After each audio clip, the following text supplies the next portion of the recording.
Bihar DElEd previous year question paper को इस session में हम कवर करेंगे। Hello friends, welcome to the success Kendra. Friends देखिए, आज के इस सेशन में हम लोग Bihar DElEd entrance exam previous year question paper को डिस्कस करेंगे। बिहार डीएलएड एंट्रेंस एग्जाम 2026 के लिए बिहार डीएलएड का ये प्रीवियस ईयर का क्वेश्चन पेपर है। और देखिए, बिहार डीएलएड एंट्रेंस एग्जाम में प्रीवियस ईयर से क्वेश्चन जो है रिपीट भी होते हैं, इसीलिए प्रीवियस ईयर का क्वेश्चन बड़ा इंपॉर्टेंट है। मैं आपको लगातार Bihar DElEd entrance exam previous year question paper भी मैं आपको कवर करवा रहा हूं। करीब 10 से 12 सेशन मैंने कराए हुए हैं। जिन्होंने नहीं देखा है देख लीजिएगा, लिंक आपको डिस्क्रिप्शन बॉक्स में मिल जाएगा, या फिर आप सर्च कर लीजिए Bihar DElEd entrance exam previous year question paper success केंद्रा।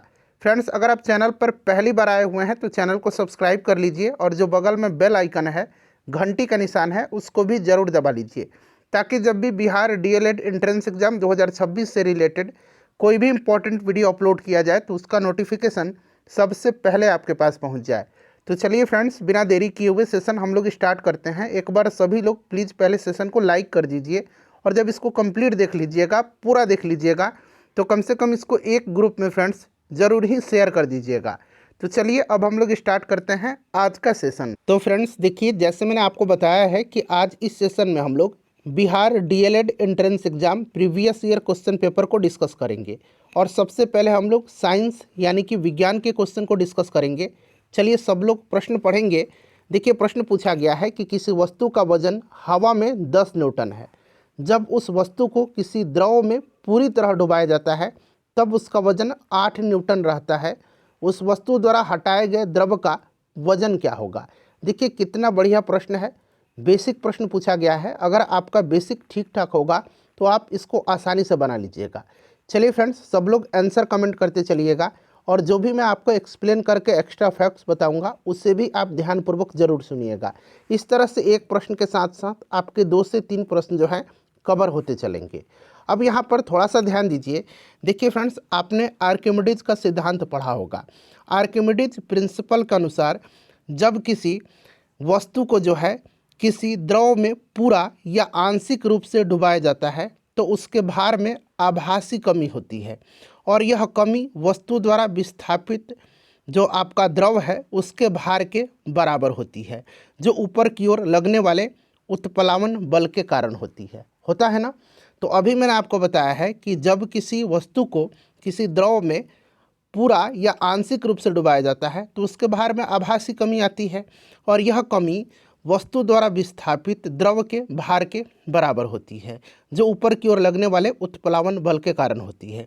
यानी कि आपसे जो यहाँ पर आप देख सकते हैं, हवा में इसका वजन 10 न्यूटन है, बट इसको द्रव में डुबाया जाता है तो उसका वजन 8 न्यूटन हो जा रहा है। वहीं पूछा जा रहा है कि उस वस्तु द्वारा हटाए गए द्रव का वजन, तो जो आपका द्रव का वजन जो होगा, विस्थापित द्रव का वजन, वो जो वस्तु के भार में जो आभासी कमी आई है उसी के बराबर होगा। तो पहले 10 था, अब आ कितना गया है, 8 न्यूटन। यानी कि जो आपका आभासी भार जो है उसमें कमी कितना हुआ है, 2 न्यूटन का। तो सिंपल सा क्वेश्चन है, आभासी ये कमी जो है उत्प्लावन बल के कारण होती है, तो यहाँ पर हो जाएगा वस्तु का आभासी भार बराबर हवा में भार और उत्प्लावन बल, यानी कि जो विस्थापित जो किया गया है द्रव उसका भार। तो 10 न्यूटन पहले है और 8 न्यूटन हो गया अब, तो इसका कितना जो है द्रव का वजन हो गया, तो आपका 2 न्यूटन। तो यहाँ पर ऑप्शन नंबर डी हो जाएगा। सिंपल सा क्वेश्चन है, ठीक है ना। चलिए उसके बाद देखिएगा कि निम्नलिखित में से कौन एकल परमाणविक है। इसमें से एकल परमाणविक बताइए, निम्नलिखित में से कौन इसमें एकल परमाणविक है। तो देखिए, हीलियम जो है ना, हीलियम के एक अणु में एक ही परमाणु होते हैं, इसकी परमाणुकता 1 होती है, इसीलिए हीलियम एकल परमाणविक अणु कहलाता है। तो यहाँ पर हीलियम हो जाएगा, ठीक है। चलिए उसके बाद देखिएगा, नेक्स्ट क्वेश्चन है हमारा कि पृथ्वी पर गुरुत्वीय त्वरण का मान। तो देखिए, पृथ्वी पर गुरुत्वीय त्वरण यानी कि ये छोटा वाला जी पूछा जा रहा है। छोटा वाला जी का वैल्यू भी आपको याद रखना है, 9.8 मीटर पर सेकंड स्क्वायर। यूनिट भी बड़ा इंपॉर्टेंट है, ठीक है। तो देखिए, पृथ्वी पर गुरुत्वीय त्वरण का मान क्या होता है, तो आपको याद होगा कि पृथ्वी पर गुरुत्वीय त्वरण स्मॉल जी का मान भूमध्य रेखा पर सबसे कम होता है और ध्रुव पर सबसे अधिक होता है। भूमध्य रेखा पर सबसे कम होता है और ध्रुव पर जो होता है सबसे अधिक होता है, ठीक है। इसको भी आप ध्यान रखिएगा। चलिए उसके बाद देखिएगा घरेलू विद्युत परिपथ में उदासीन तार का रंग होता है। उदासीन तार का, देखिए जिसमें धारा प्रभावित होती है वह तार लाल रंग का होता है। अच्छा, अर्थिंग वाला जो तार होता है वो किस कलर का होता है? तो आपको याद होगा कि जो अर्थिंग वाला तार होता है, अर्थ वायर, वो हरे कलर का जनरली होता है, और उदासीन तार जो होता है ये आपका ब्लैक कलर का होता है जनरली। तो यहाँ पर ऑप्शन नंबर सी हो जाएगा। ठीक है, चलिए उसके बाद देखिएगा कि इनमें से कौन सा लक्षण प्रभावी लक्षण है, कौन सा लक्षण इसमें से प्रभावी लक्षण है। तो देखिए ये फूलों की अक्षीय स्थिति, यहाँ पर option number D correct answer हो जाएगा। चलिए उसके बाद देखिएगा कि निम्न में से, थोड़ा सा मैं छोटा कर दे रहा हूँ प्रश्न ताकि आपको पूरा दिखाई दे। देखिए निम्न में से कौन प्रोपेनोइक अम्ल का सूत्र है। अब देखिए प्रोपेनोइक अम्ल का यहाँ पर फॉर्मूला पूछा जा रहा है।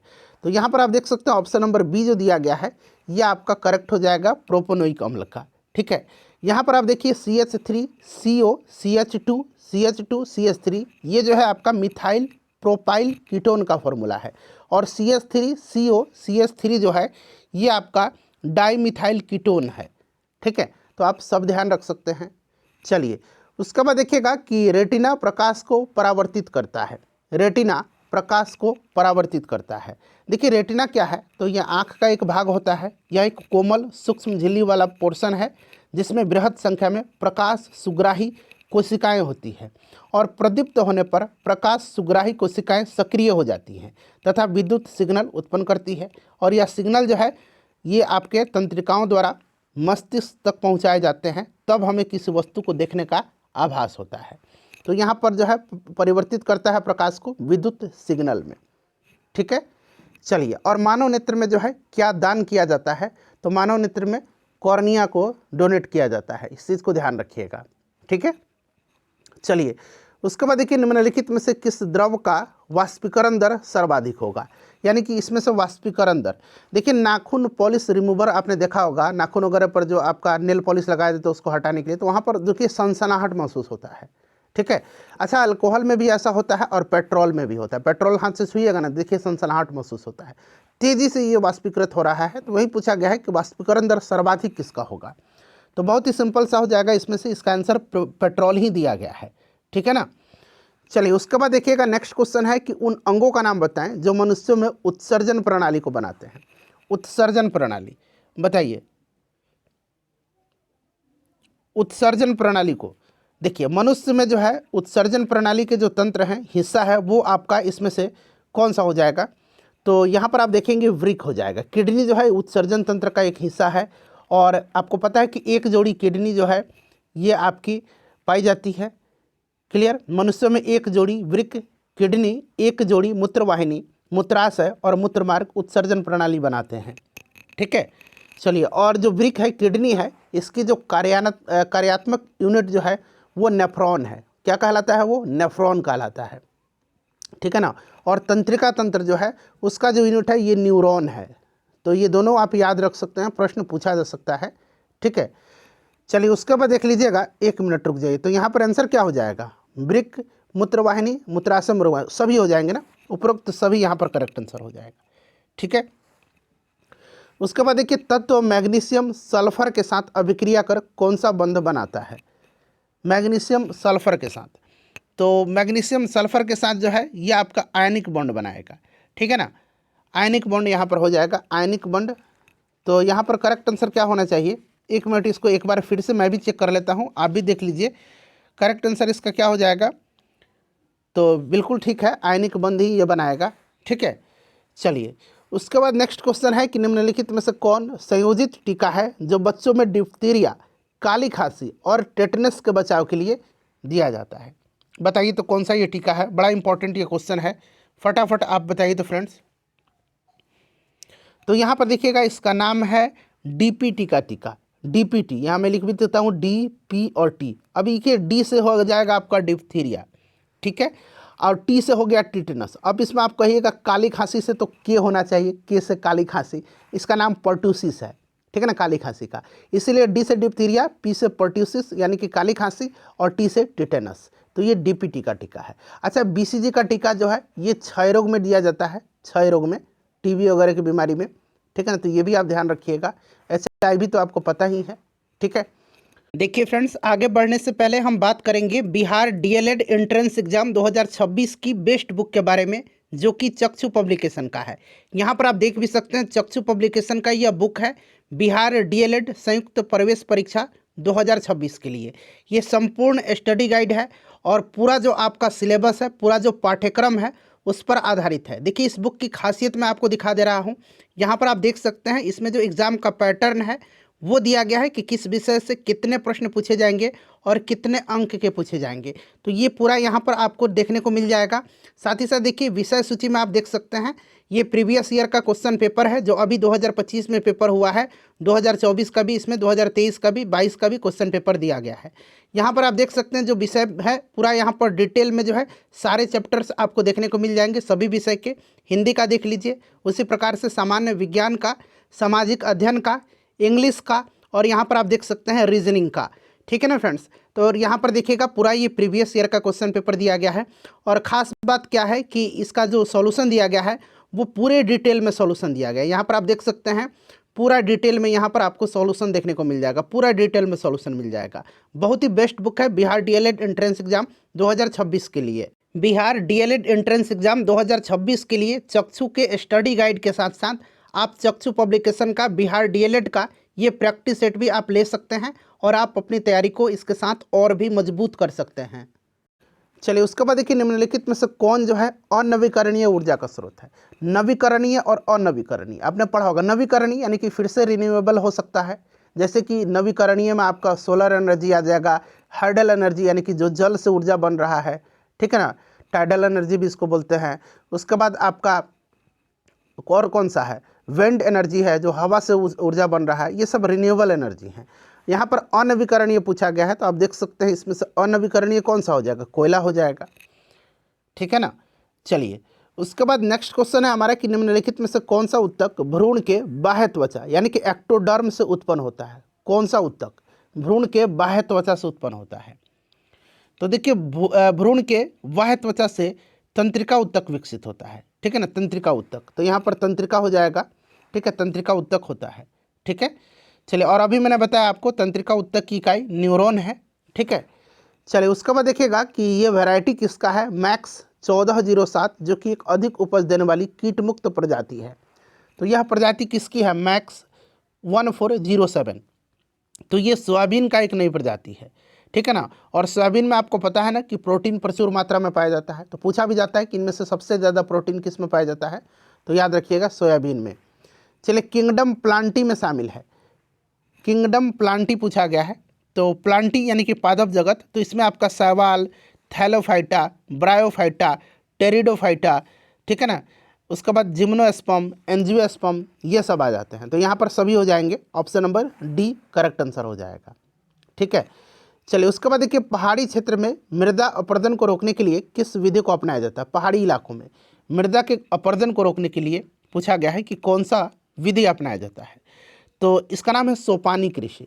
ठीक है ना, सोपानी कृषि को अपनाया जाता है। सोपानी कृषि, ठीक है ना, एक विधि होती है कृषि की जिसका उपयोग पहाड़ी क्षेत्रों में मृदा अपरदन को रोकने के लिए जो है बनाया जाता है। और ये होता क्या है कि कृषि विधि में इस पहाड़ी क्षेत्रों में ढलानों पर सीढ़ीदार आकार के छोटे छोटे जो है खेत विकसित किए जाते हैं।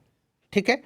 चलिए, उसके बाद देखिएगा कि विद्युत चुंबक बनाने के लिए प्रायः किस पदार्थ के छड़ का उपयोग होता है। तो नरम लोहे की छड़ का प्रयोग किया जाता है। तो यहाँ पर नरम लोहा हो जाएगा। ठीक है। चलिए, उसके बाद देखिए, निम्नलिखित में से यहाँ पर पूछा गया है कि त्वरण का मात्रक नहीं हो सकता है। त्वरण का मात्रक मीटर पर सेकंड स्क्वायर होता है ना।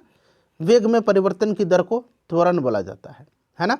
अब देखिए, ये हो जाएगा आपका, क्योंकि यहाँ पर देखिए मीटर, यहाँ पर किलोमीटर दिया गया है, यूनिट एक ही जैसा है। सेकंड स्क्वायर, यहाँ पर भी सेकंड स्क्वायर, यहाँ पर भी सेकंड स्क्वायर, ये वाला नहीं होगा। ठीक है ना। तो ऑप्शन नंबर यहाँ पर सी राइट आंसर हो जाएगा। चलिए, उसके बाद देखिए, ऑक्जेलिक अम्ल का प्राकृतिक स्रोत क्या है। तो देखिए, ऑक्जेलिक एसिड जो है ना, इसका प्राकृतिक स्रोत, इसमें से सबसे उपयुक्त आंसर टमाटर हो जाएगा। टमाटर में ऑक्जेलिक एसिड पाया जाता है।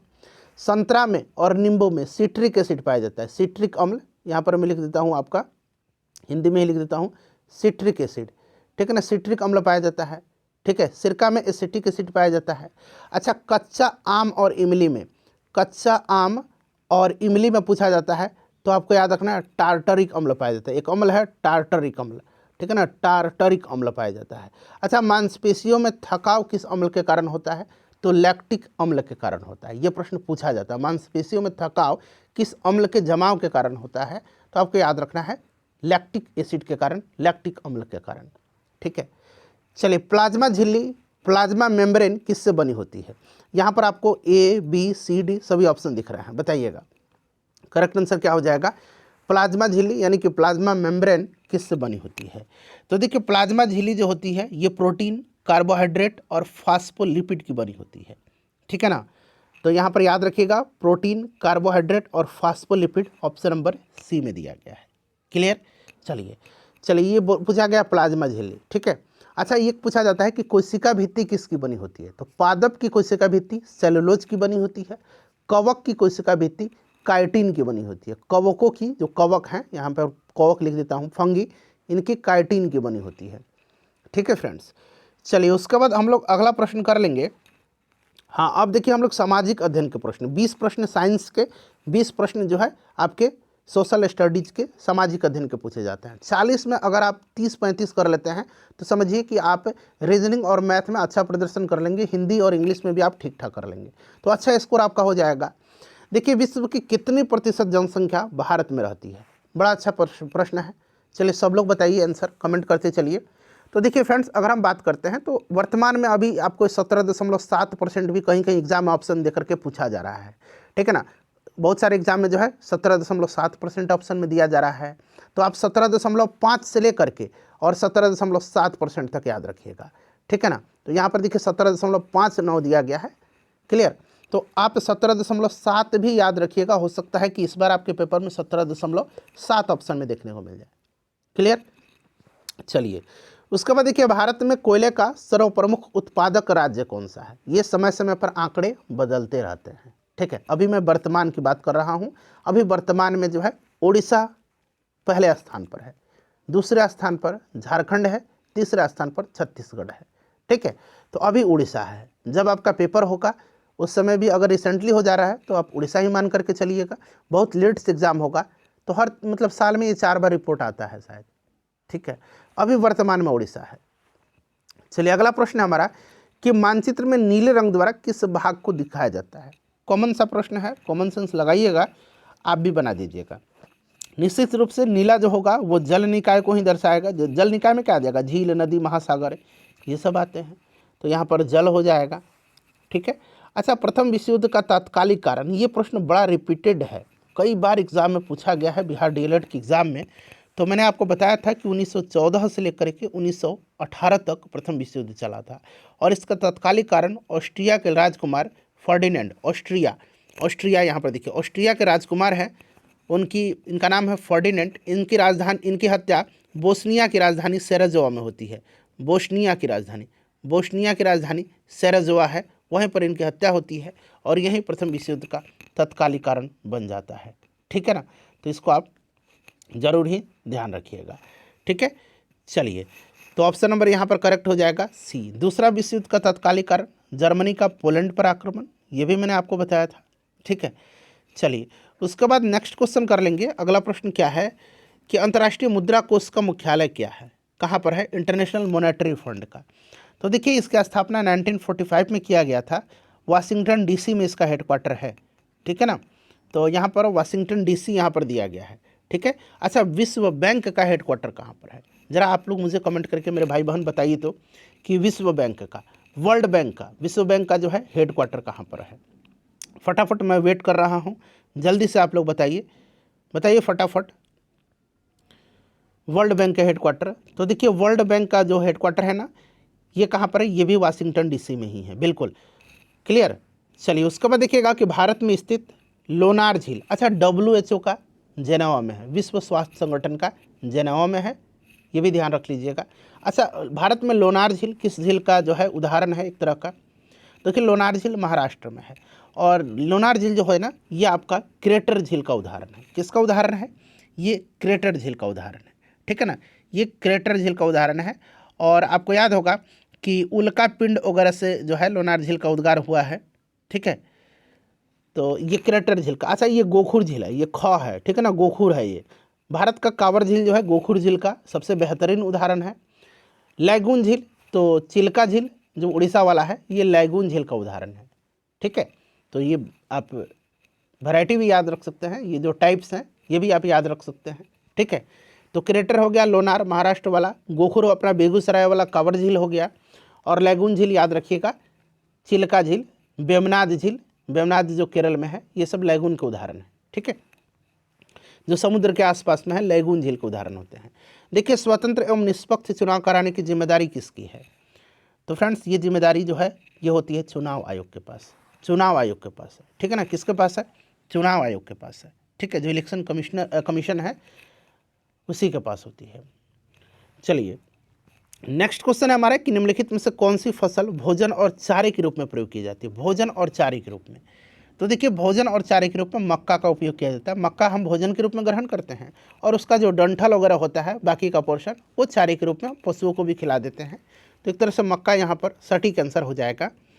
चलिए, उसके बाद देखिएगा, चीनी उत्पादन में अग्रणी राज्य, चीनी उत्पादन में, तो देखिए चीनी उत्पादन में अगर हम बात करते हैं तो उत्तर प्रदेश हो जाएगा यहाँ पर। देखिए, कहीं कहीं क्या होता है ना कि गन्ना के उत्पादन में जो है उत्तर प्रदेश है, और चीनी के उत्पादन में महाराष्ट्र है। अब नया रिपोर्ट देखिए क्या देता है, तो देखिए चीनी के उत्पादन की बात करेंगे तो महाराष्ट्र हो जाएगा, बट गन्ना के उत्पादन में उत्तर प्रदेश हो जाएगा। ठीक है, और वैसे ब्राज़ील में चीनी का उत्पादन सबसे ज़्यादा होता है। ठीक है, और क्यूबा जो है, क्यूबा एक कंट्री है, क्यूबा, इसको विश्व का चीनी का कटोरा कहा जाता है क्यूबा को। ठीक है ना, क्यूबा वह है ये क्यूबा। ठीक है ना, ये भी याद रखिएगा। चलिए, उसके बाद देखिएगा फ्रेंड्स, ये वाला क्वेश्चन, स्टाम्प एक्ट जो है ये किस वर्ष पारित हुआ था? बड़ा अच्छा प्रश्न है। स्टाम्प एक्ट, एक प्रश्न पूछा जाता है कि निम्नलिखित में से कौन सा एक्ट इंग्लैंड के प्रधानमंत्री ग्रैनविल ने 1765 में पारित किया था? ये प्रधानमंत्री थे इंग्लैंड के, ग्रैनविल। ठीक है ना, ग्रैनविल इनका नाम है, ये वह है ग्रैनविल।